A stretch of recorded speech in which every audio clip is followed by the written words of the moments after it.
que você abrisse a sua Bíblia. Você que está na sua casa, tem uma Bíblia aí próxima de você, abra no livro do Apocalipse, capítulo de número 3, ou 3, como queiram, a partir do versículo de número 7.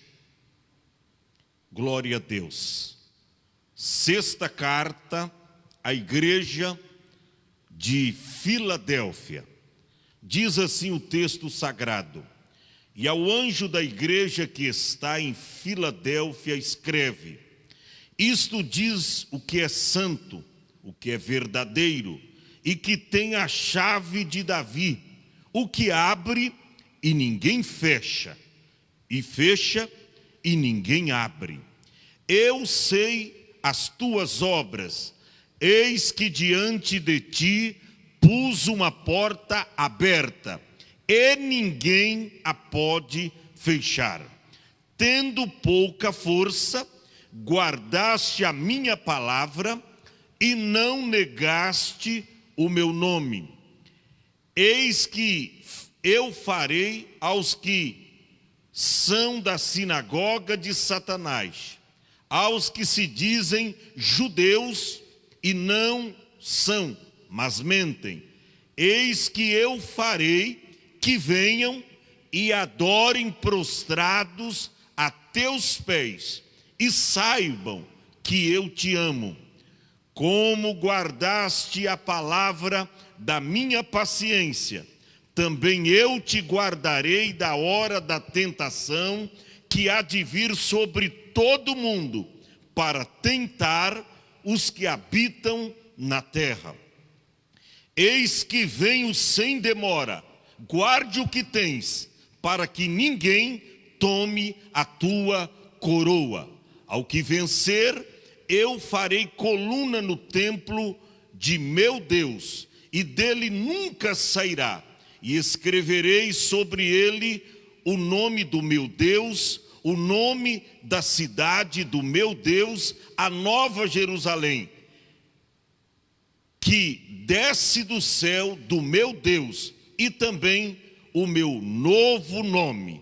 Quem tem ouvidos, ouça o que o Espírito diz às igrejas. Diga amém. Glórias a Deus. Meus irmãos, vocês que estão conectados conosco agora, já algumas segundas-feiras passadas, nós estamos falando sobre as 7 igrejas do Apocalipse. Estamos estudando minuciosamente cada uma destas cartas que João, o apóstolo, recebeu de Jesus esta incumbência de escrever as 7 cartas às 7 igrejas da Ásia Menor, hoje conhecida como a Turquia. E nós falamos que João estava preso na ilha chamada Pátimos, preso por causa da palavra de Deus. João, o apóstolo, foi levado para aquela ilha e ele estava cercado de águas. Dali João não sairia mais, mas em um lugar improvável, Deus usou a vida do apóstolo João maravilhosamente, porque foi lá na ilha chamada Pátimos que Jesus se manifestou a João e dando revelações extraordinárias, todas que estão no livro do Apocalipse. Por isso, o livro do Apocalipse é chamado como o livro da revelação de Deus ao seu servo João. Tem muita gente que acha e encontra dificuldades para entender o que está escrito no livro do Apocalipse. Mas eu quero te dizer, o livro de Daniel é um livro selado para o tempo do fim. Mas o livro do Apocalipse, não. o livro do Apocalipse é um livro aberto. A Bíblia diz que é a revelação, é um livro revelado. É só você ter o Espírito Santo de Deus e terá entendimento para entender todas as coisas que foram escritas nesse livro. E nós estudamos aqui a primeira carta, a primeira missiva que João recebeu por Jesus, as diretrizes para escrever para a igreja de Éfeso. E eu mostrei aqui naquela oportunidade que a igreja de Éfeso nos traz uma palavra-chave: o amor em decadência. A igreja estava em decadência espiritual, por isso ela foi advertida por Cristo através do apóstolo, dizendo: tenho contra ti que deixaste o teu primeiro amor. Deus pode estar falando com você que se esfriou no amor, e a Bíblia diz lá em Mateus capítulo 24, versículo de número 12: e por se multiplicar a iniquidade, ou seja, o pecado, a transgressão, a desobediência, a culpabilidade, o amor de muitos esfriará. O mundo não tem amor, isso se refere do amor dos cristãos na igreja. Então cuidado, volte ao primeiro amor. Falamos também da segunda carta, que foi para a igreja de Esmirna. Dentre as 7 igrejas da Ásia Menor, apenas 2 igrejas não receberam críticas de Jesus: a igreja de Esmirna e hoje a igreja de Filadélfia. E a igreja de Esmirna, a palavra-chave é fidelidade. Esmirna, a igreja fiel, que estava enfrentando perseguições, mas Jesus disse para ela: ser fiel até a morte, e dar-te-ei a coroa da vida. Então, para a mensagem, para a igreja de Esmirna, a mensagem foi esta: fidelidade. Para a igreja de Pérgamo, a palavra-chave, a igreja chamada ao arrependimento. A igreja tinha que se arrepender, porque deixou os princípios de Deus, e o mundanismo havia tomado conta da igreja, e ela aderiu ao pecado. Então a igreja de Pérgamo, a igreja chamada ao arrependimento.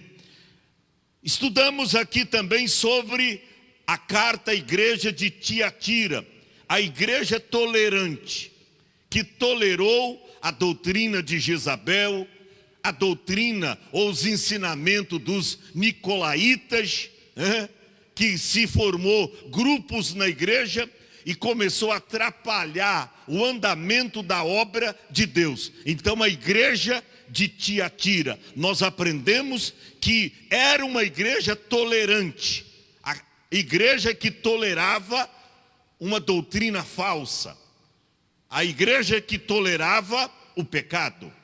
Na segunda-feira passada, nós estudamos sobre a igreja de Sardes, a igreja morta viva, a igreja que estava morta, porém se mantinha como uma igreja viva.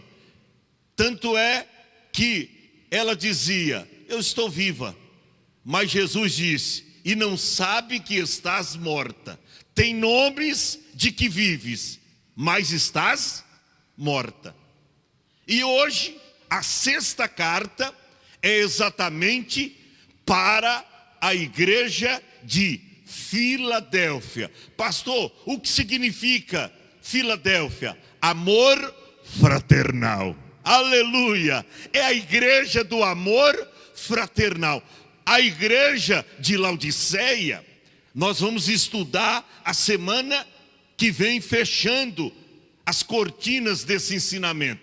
foi uma das piores igrejas. Mas a melhor igreja, depois de Esmirna, que passou no teste, né, que não foi criticada por Jesus, nós encontramos aqui a igreja de Filadélfia, a igreja do arrebatamento, a igreja que é fraca, que sabe que é fraca, mas que está aos pés de Cristo, guardando a sua gloriosa e sacrossanta palavra. Oh, meus irmãos, como é bom guardar a palavra de Cristo. E nós encontramos aqui que Filadélfia significa amor fraterno. Nós podemos dizer em outras palavras, amor verdadeiro. Hoje é a cidade que foi construída ali no mesmo local, porque hoje Filadélfia não existe mais, mas nas ruínas ali foi edificada a cidade de Alazerir, né? E hoje há uma grande cidade ali, mas as ruínas estão ali. Átalo II construiu a cidade ali de Filadélfia, mas através de um terremoto, posteriormente, depois de alguns anos, a cidade foi totalmente destruída. E hoje então não existe mais. Mas escute bem isto, o que me chama a atenção aqui é que o remetente da carta é o mesmo, é Jesus. E o destinatário aqui, a igreja de Filadélfia. O remetente é sempre o mesmo, Jesus. E ele que chegou para João e disse, escreve, João, ao anjo da igreja, ao anjo da igreja. Eu sempre digo aqui para os irmãos, que sempre Deus se dirige ao pastor. Quando se diz a palavra ao anjo da igreja, não é que tem na igreja uma cadeira aonde senta-se um anjo, né? Um espírito, e ele está controlando a igreja, está dirigindo a igreja. Não, anjo aí se refere ao pastor da igreja, aquele que foi chamado por Jesus para cuidar do seu rebanho, para cuidar das ovelhas. Então, Jesus não trata primeiramente com os cristãos. Ele trata primeiramente com o pastor. Por isso que Jesus ordenou João escrever dizendo, ao anjo da igreja que está em Filadélfia, escreve. Escreve o quê? Isto diz o que é santo. Oh, o que me chama a atenção, que o nosso Deus é santo, que Jesus é santo, que Deus não tem injustiça, em Deus não tem pecado, em Deus não tem sombra de variações. Não, Deus é perfeito, Deus é santo.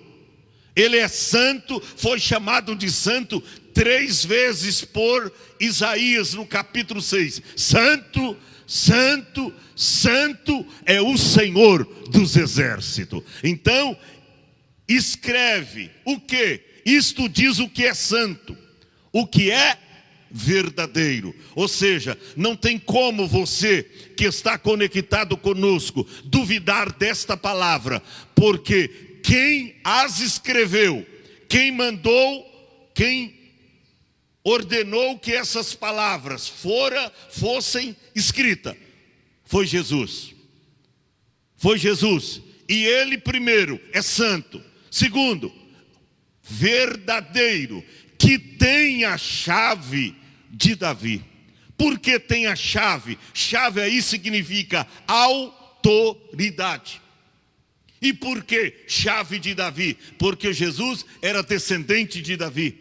Então a chave aí quer dizer autoridade. Você lembra quando Jesus, após estar ressuscitado, ele disse, ó, todo poder me foi dado nos céus e na terra.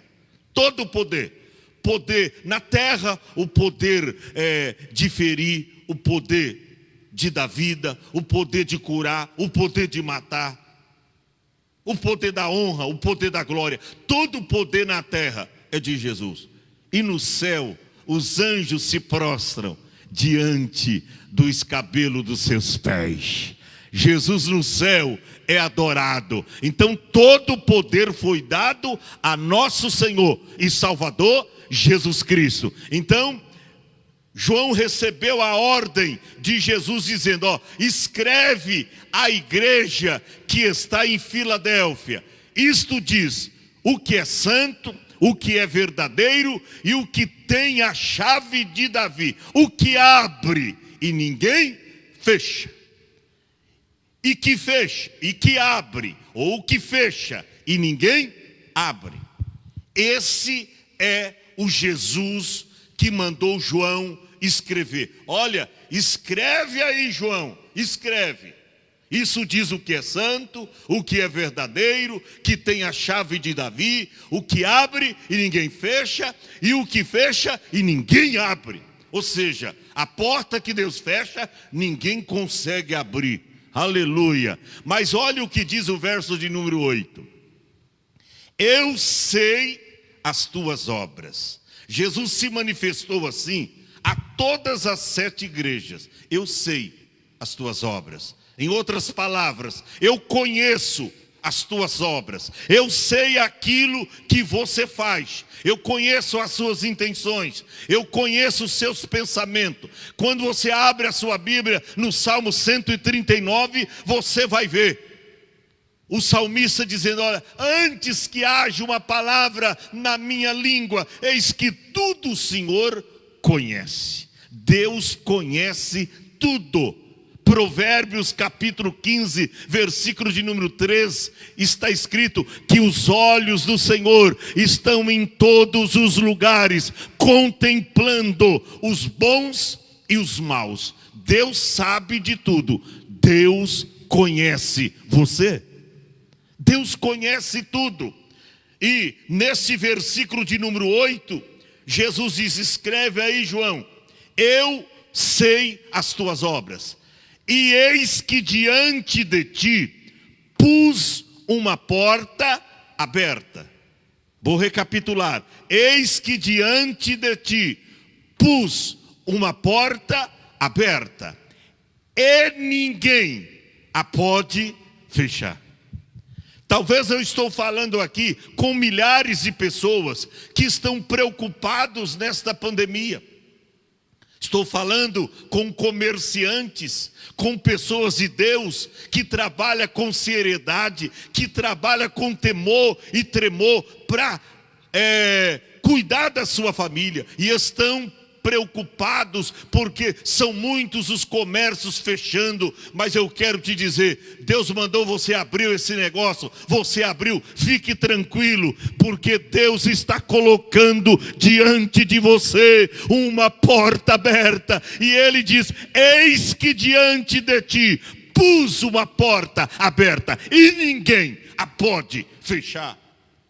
Pode ser que eu estou falando com pastores, com homens de Deus, preocupados. Meu Deus, o rebanho está desaparecendo, está sendo consumido pela a frieza espiritual, pelo desânimo. Eu posso estar falando com pastores aqui que estão preocupados, dizendo, como eu vou fazer para pagar os aluguéis da minha igreja? Olha, o povo não está congregando, o dinheiro não está entrando, o que é que eu vou fazer? Eu vou ter que encerrar as minhas atividades ministeriais, eu vou ter que fechar a minha igreja, porque eu não vejo possibilidade alguma, eu não vejo recurso, não tem dinheiro, agora mais novamente um fechamento aí, eu não sei o que eu vou fazer, eu vou ter que fechar a minha igreja. Não fecha não, meu irmão. Deus está dizendo, eis que diante de ti pus uma porta aberta, e ninguém a pode fechar. Deus vai mandar o recurso necessário que você tanto precisa. Quantas igrejas se fecharam em todo o Brasil? Mas eu quero que você se levante, com poder prevalecente, de saber que quem abriu esta porta foi Deus. E se foi Deus que abriu, ainda que o diabo venha, com situações atrozes, para impedir o avanço dessa obra, para impedir que essa obra cresça, porque esta obra não é minha, essa obra não é tua, pastor, esta obra é de Deus. Deus não vai deixar você terminar as suas atividades, Deus não vai deixar essa porta fechar, porque esta porta foi Deus que abriu, e está escrito: eis que diante de ti pus uma porta aberta, e ninguém a pode fechar. O que eu quero te dizer, a igreja de Filadélfia é a igreja da porta aberta. Aleluia! A igreja de Filadélfia é a igreja da porta aberta. Vai olhando, vai visualizando, a porta está aberta diante de você. Mas pastor, como é que eu vou fazer para pagar as contas da igreja? Pastor, como é que eu vou fazer para pagar os aluguéis da igreja? Olha para cá, Deus vai mover céus e terra, mas vai mandar o recurso necessário para você, pastor, que está conectado conosco agora. Vai dando glórias a Deus aí, porque Deus já entrou com providência. Deus já está, trabalhando na sua igreja, nos membros. Os membros estão em casa, Deus já está falando com eles. Vai lá ver se o meu servo está precisando de alguma coisa. Vai lá ver se o meu ungido não está precisando da sua contribuição. Porque é uma coisa normal, a pessoa fica em casa, muitas delas nem utiliza de uma conta no banco, e de repente não traz uma oferta para a igreja, não traz um dízimo para a igreja, e muitas vezes o pastor perece. E às vezes uma obra que é de Deus, às vezes a obra é de Deus, mas por falta de recurso, ela fecha. Mas eu quero profetizar para você que está conectado conosco nesta noite. A igreja de Filadélfia é a igreja da porta aberta. Ele disse: eis que diante de ti pus uma porta aberta, e ninguém a pode fechar. Olha para cá. Você sabe que nós estamos vivendo dias que, por força de lei, as igrejas correm um risco muito grande de serem fechadas, pela força da lei. Tem lei que beneficia tantas coisas, homossexuais, pornografia, coisas erradas, mas no que tange a igreja, você não vê uma lei desses deputados, senadores, beneficiando. Eles querem até taxar a igreja. Quer que as igrejas paguem e declaram na receita as suas arrecadações e tributa lá. Uma igreja que está fazendo um lindo trabalho social, que recupera o drogado, o viciado, o toxicômano. Mas eles querem que a igreja não somente declare imposto de renda, eles querem tributar as igrejas. Mas olha para cá, quem levantou esta obra foi Deus. E está escrito que a porta que Deus abre, ninguém a pode fechar. Ninguém a pode fechar. Você vê que a igreja de Filadélfia era uma igreja pequena. Era uma cidade pequena na época. De todas, a mais pequena, a mais carente. E os crentes estavam sendo acuados, porque eles não tinham muita força, resistência espiritual. Eles estavam temerosos, até com medo. Mas será que nós vamos resistir? Será que nós vamos aguentar esta luta, esta dificuldade? Aí Jesus se manifesta para eles com esta linda palavra: eis que diante de ti pus uma porta aberta e ninguém a pode fechar, tendo pouca força. Você vê que não era uma igreja possante, era uma igreja fraca. Que isso, pastor? É verdade, olha o texto.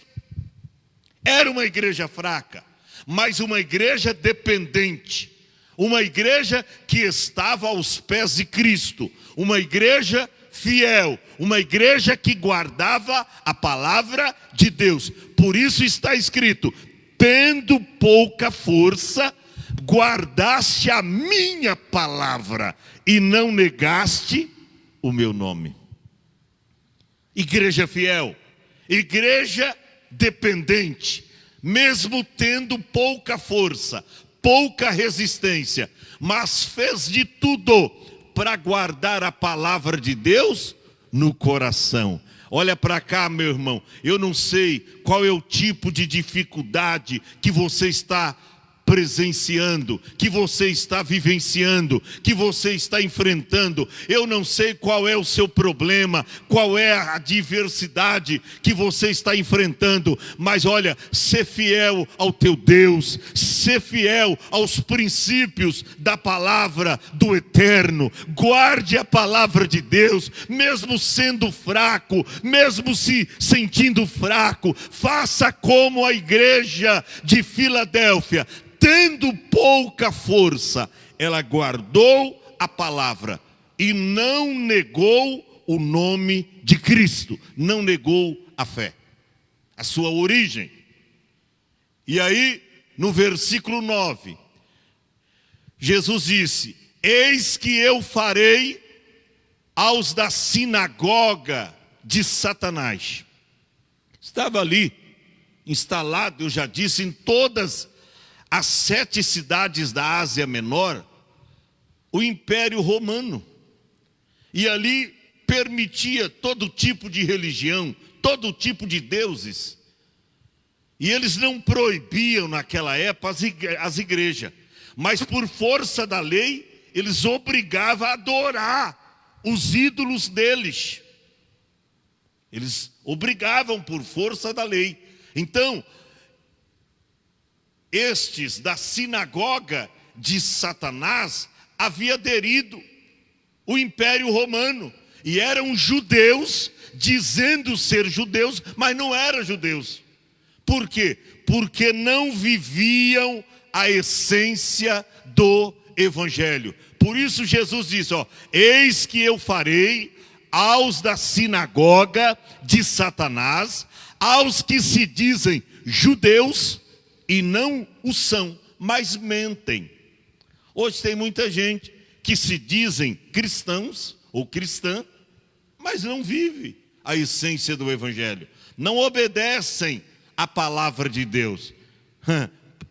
Lá uma profecia, Isaías 53, verso 1, quem deu crédito à nossa pregação? Quem deu crédito? Então tem muita gente que não dá crédito à pregação, e por isso o braço do Senhor não se manifesta em sua vida. Então havia ali naquela igreja os da sinagoga de Satanás, que se diziam judeus, mas não o são. Verso 8, filho. E aí ele diz: olha, tendo pouca força, vocês guardaram a minha palavra e não negaram o meu nome. Não negaram o meu nome. Verso de número 10. Ou deixa ainda o verso de número 9. Se mantém aí para você não se perder. Eis que farei que venham e adorem prostrado a teus pés. Ou seja, esses que se dizem serem judeus e não o são, eu os farei para que eles venham e adorem a mim aos teus pés, tá? Para que eles saibam que eu te amo. Você vê, a igreja de Filadélfia era a igreja amada por Cristo. Uma igreja fraca, espiritualmente falando, não era uma igreja resistente, não era uma igreja forçosa, não era uma igreja poderosa, mas era uma igreja, ainda que fraquinha, ela guardava as palavras de Cristo, ainda que tendo dificuldades, mas não negava o nome de Cristo Jesus. E aí a ordem foi esta: eis que farei que venham e adorem prostrados a teus pés, e saibam que eu te amo. Verso 10. Como guardaste a palavra da minha paciência. Olha aí, era uma igreja fraca, mas uma igreja que guardava a palavra. Oh, meu irmão, por que nós pastores estamos tão preocupados nesse tempo de pandemia? Por quê? Porque as pessoas ficam em casa e elas não estão congregando. Eu sei, eu entendo, as pessoas fazem parte, principalmente os idosos, do grupo de risco. Eu não tiro direito, mas eu me preocupo, por quê? Porque você fica em casa e nem sempre está com a Bíblia na mão, e nem sempre está fazendo um culto doméstico, e nem sempre está pensando em Deus, e de repente, quando vem aquela vontade para você ler a Bíblia, ou fazer um culto doméstico, você já liga a televisão, e outra coisa tira a sua atenção, e você vai se desconectando com Deus, vai se desconectando com Deus, e aí vem o esfriamento, aí vem o desânimo. E é por isso que muitos pastores, depois que reabriram as suas igrejas, pós-pandemia, aquele momento mais crítico da pandemia, em 2020, eles já tiveram os resultados, que muitos ficaram em casa, e até pessoas novas, e não tiveram força para voltar para as suas igrejas. E agora mais esse fechamento. Tudo isso agrava, espiritualmente falando, o estado espiritual da igreja. Irmão, ninguém aqui é super-homem, ninguém aqui é semideus. A gente só vence, você que está conectado conosco, você só vence se estiver aos pés de Cristo, tal qual Maria. A gente só vence se estiver aos pés do Senhor, ali buscando a Deus constantemente. E a gente, como pastor, se preocupa com as ovelhas, porque a Bíblia diz que nós daremos conta das ovelhas do nosso pastoreio. Então por isso a gente se preocupa. Mas guarde a palavra de Cristo. Como guardaste a palavra da minha paciência, também eu te guardarei da hora da tentação, que há de vir sobre todo mundo. E eu pergunto para você, essa tentação já não veio? Olha aí essa tentação. Isso é uma tentação, uma pandemia, que faz você colocar uma máscara no rosto. E você, por força da lei, não pode tirá-la. Ainda que se sinta bem, você não pode tirar. Você tem as restrições, você não pode sair de casa. Se tem um comércio, você não pode abrir. Isso é uma tentação, tem tentação. Tentação, a palavra tentação é uma origem lá do hebraico, que é provação. É uma provação, é um teste. E isso já é uma prova para mim e para você. Palavra tentação vem do hebraico, que quer dizer provação, a igreja sendo provada. Daniel profetizou no capítulo 12, que nos últimos tempos, muitos seriam provados e embranquecidos. Provados primeiro, depois passando no teste, embranquecidos.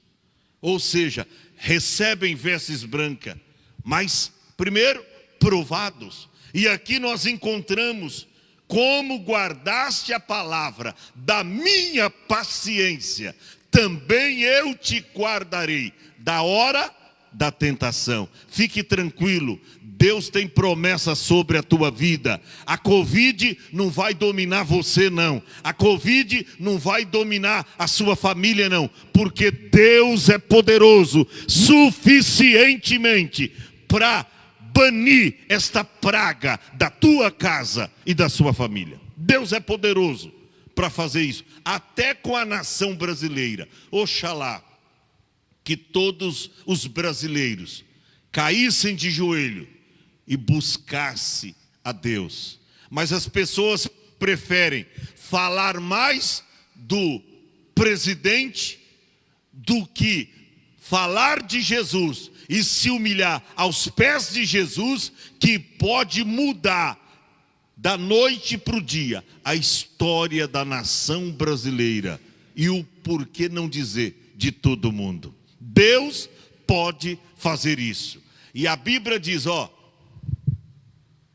te guardarei da hora da tentação que há de vir sobre todo mundo, para tentar os que habitam na terra. Isso é uma tentação, não é, Caio?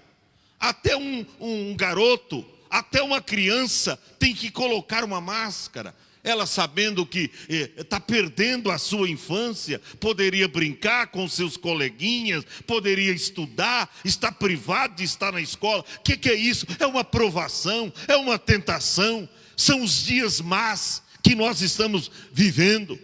Mas Deus tem solução para mim e para você. O dia de Cristo está chegando. Estamos no crepúsculo do arrebatamento da igreja. Estamos no limiar do grande dia do traslado. Jesus está vindo para arrebatar a sua igreja. E aí no versículo 11 está escrito: eis que venho sem demora. Irmão, Jesus não está demorando, não. Ele está chegando, Ele está vindo aí. Eis que venho sem demora. Guarde o que tens. Para a igreja de Filadélfia, esta foi a mensagem de Cristo. Eis que venho sem demora. Fique tranquilo, a porta está aberta diante de você e ninguém poderá fechar. Eis que venho sem demora. Eis que venho sem demora. Alguém está pensando que Cristo está demorando. Nananina, não. Sabe por que Jesus ainda não veio? Porque a sua igreja ainda não se ataviou, não se preparou, não está preparada espiritualmente. Por isso Jesus não veio.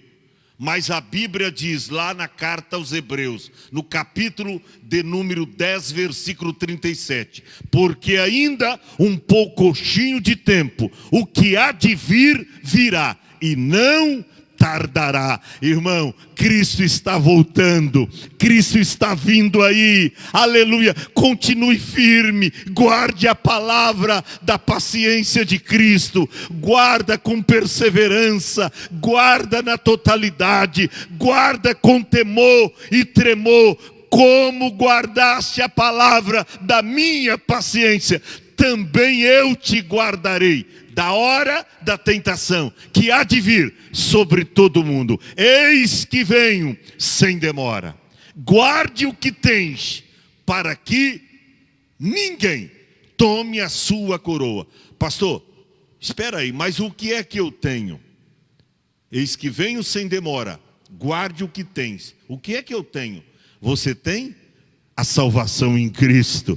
Você tem o nome registrado no livro da vida. O que é que você tem? O que é que eu tenho? A certeza da vida eterna. Aleluia! Eu tenho esta certeza. E você que está conectado conosco, eu garanto que você em Cristo Jesus também tem a certeza da tua salvação. Por isso, guarda o que tens, para que ninguém tome a sua coroa.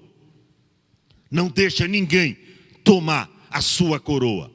Está escrito lá em Lamentações de Jeremias: a coroa caiu da nossa cabeça. Ai de nós que pecamos.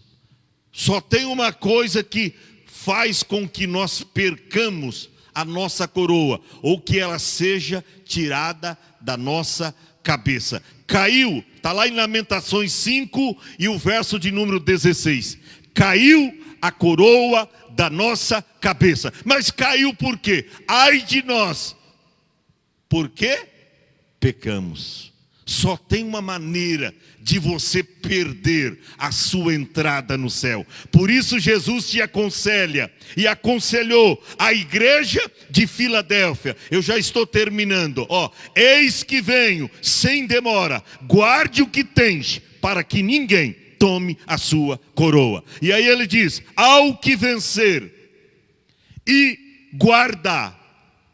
Verso de número 12. Ao que vencer e guardar a minha palavra, claro, eu farei coluna no templo de meu Deus, e dele nunca sairá. Está vendo? Você vai ser coluna no templo de Deus. Ao que vencer, eu farei coluna no templo do meu Deus, e dele nunca sairá. E escreverei sobre ele o nome do meu Deus, e o nome da cidade do meu Deus. Precisa dizer qual é? A Nova Jerusalém, cidade Nova Jerusalém, que desce do céu do meu Deus, e também o meu novo nome. Até Cristo terá um novo nome, e o nosso nome estará escrito numa pedrinha branca, e só nós saberemos quando receber a pedrinha. Você não vai chamar João, José, Maria lá. Você vai ter um novo nome. E Cristo também diz, aquele que vencer vai receber o meu novo nome. E o verso 13 para finalizar.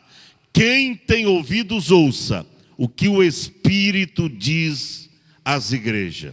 Então fica aí esse aconselhamento espiritual à igreja de Filadélfia, né? É a sexta igreja e a sexta carta de Jesus para a igreja. Igreja de Filadélfia é a igreja da porta aberta. É a igreja que tinha pouca força, mas que guardou a palavra de Cristo. Faça isso, você que está em casa. Eu sei que os tempos que nós estamos vivendo são tempos difíceis, tempos de lutas, tempos de pelejas e guerras, mas nosso insigne capitão, ele está conosco e ele nos conduzirá à vitória. Por isso, quem tem ouvidos ouça o que o Espírito diz às igrejas.